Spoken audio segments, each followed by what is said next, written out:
Welcome to Bloom with Bobbie, where women from all walks of life share their story. And parts of that journey is compared to a particular blooming flower that they have chosen. I'm Bobbie Hopson, and with me today is author, entrepreneur, and speaker, Trecie Williams. Welcome, Trecie. Hi, Minister Bobbie. How are you? I'm doing well. How are you? I'm doing well. Thank you. It's such an honor to be here with you today, and many blessings to you and Bloom with Bobbie and Amen for Women Ministries and the great work that you all are doing for our communities and our women. God bless you. Thank you so much. Thank you. With our guests, we always ask our guests to identify a particular blooming flower, and I get this information beforehand. So Trecie has identified the sunflower. And for the benefit of those of you that may not be familiar with the sunflower, I just have to have a picture. It looks like this. Hope you can see it. Okay. So Trecie, tell us about the sunflower. Yes, ma'am. Excellent question. I think there's so many flowers, and it just speaks to God's creativity. I feel like the flower that best represents me is the sunflower, because the sunflower is known for its loyalty, its dedication, its steadiness, and also its growth for the sun. I have served at World Overcomers Church since 2007. This year will be 14 years, and also with Envision that since 2018. And one of the most important aspects of the sunflower, as I said, is that it grows toward the sun. So spiritually, I want to always grow toward and to be more like Jesus Christ, the Son. Yeah. That's good. And since I know a little bit about you, you chose the right flower, because one thing I can say is that when I leave your presence or when I get a post on social media, I always feel better.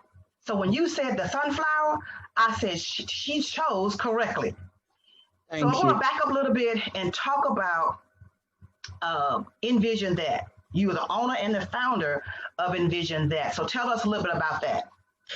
Oh, Envision That. I got the idea for it riding to work one morning, February 1st, 2018. I was in my car and it was this thought that came to me, Envision That. And God isn't big on details. He'll just give you something, a little tweak, and it's up to us to flesh it out, to develop it, to make it grow and flourish. And so it started with doing vision boards. I had done vision boards on my own for several years, but then started doing them for family, friends, and other people found out about them, wanted them, and I've done over close to probably 200 at this point to date for various, whether it's family members, friends, coworkers, people I know, celebrities, etc. And but it's also expanded. I think the whole premise of Envision That is to help and empower people fulfill God's vision and destiny for their lives. And that can be accomplished in many different ways. I've done vision board parties,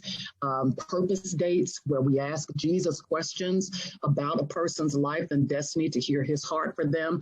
Also videos, encouraging videos, social media posts, et cetera, et cetera. But that's the heart of Envision, that is to really help people fulfill God's vision and purpose for their lives, because we're in an era, and vision boards are very popular. We make them all the time, but a lot of the world's standard comes from a perspective of you can have whatever you want. Whatever you think of, you can put it down on here and you'll get it. Just meditate, focus on it, et cetera, et cetera. God's way doesn't work exactly like that. It doesn't mean that God does say that he gives us the desires of our heart, but the first part of that is delighting ourselves in him. When we delight ourselves in him, he fashions our desires where it makes it good for him to grant them to us, because not all of our desires outside of God, our desires are not good, and we're usually asking for things amiss, meaning we're asking for things out of our own selfish ambitions, our own, fleshly desires. But God, when we give them to God, when we delight ourselves in him, spend time with him, he gives us his desires. And that way he can fulfill those, and he knows that they're good and what's best for us. Oh, yes, that is so true. You know, I always say that I stand on someone else's shoulders. I didn't get where I am by myself. So I want you to tell us uh, who impacted your life the most at various stages of your life. Tell us about Mm. that. Oh, wow. That is, we need godly community. Just like you said, we stand on the shoulders of others. We need godly community to fulfill our destinies because we lose momentum when we're alone. And I've been so blessed to have had a godly community of family, friends, loved ones who push me toward my purpose. First of all, my parents, Alton and Shirley Williams, they are the pastor and first lady of World Overcomers Church. But just seeing them, how they have lived and how they have worked and how they have set the example for all of us is such a blessing to witness and to be a part of. And I'm so honored to be their daughter. Also, my siblings, Sharonda, Alton Jr., Allison, and her fiance, Andy, and Joy. Each of them are high-level leaders in their own right. And it's such a beautiful thing to see them all fulfilling purpose in their own unique ways. I've seen them all grow up from childhood, and to see them all grown and pursuing God's purpose for their lives means the world.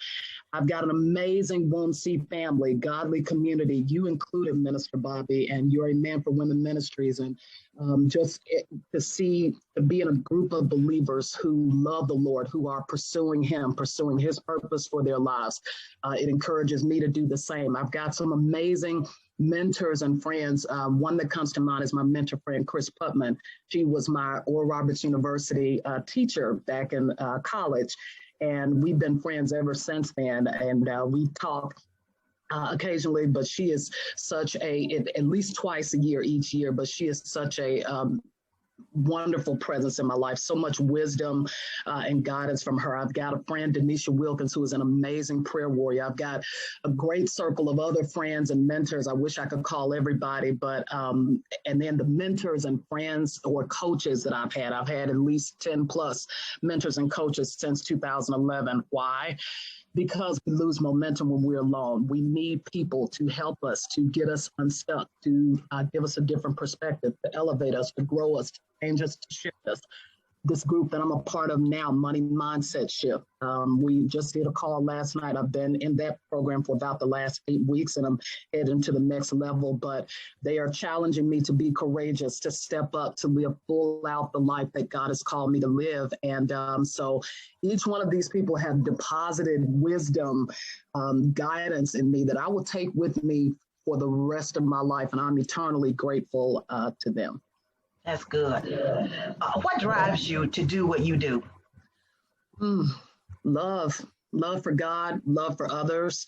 As are all Christians, I'm called to God, and devoting myself to Him, and walking with Him, and following Him, and working as unto Him. In the process, I empower others for success. I help people fulfill God's vision and destiny for their lives. So out of that relationship and out of that love for God and others, the work flows. And faith makes it possible. Love makes it easy. Absolutely.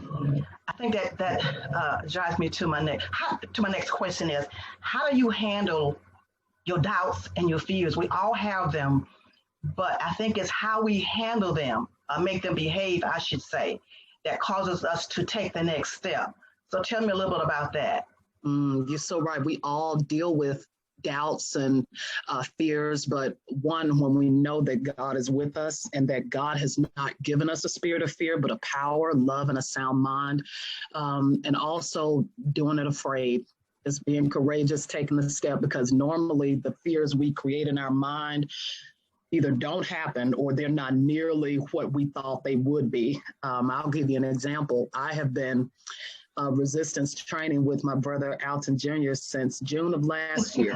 I never thought that I would, because I would work out in the gym and things like that. But resistance training is a key component of weight loss, weight management, etc. And I must admit that there was some fear there. I'm like, I don't know what this is going to entail. I don't know how hard I'm going to be pushed and what it will mean, but just going day in and day out. And then my brother encouraging me giving me words of wisdom, getting on me sometimes about, my food choices, but always coming from a place of, I want the best for you. I want God's best for you in this area.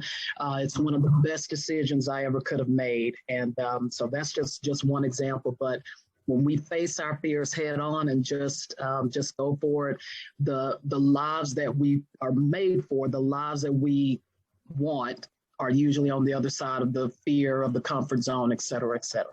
That is so true. My next question is, what would you tell your younger self?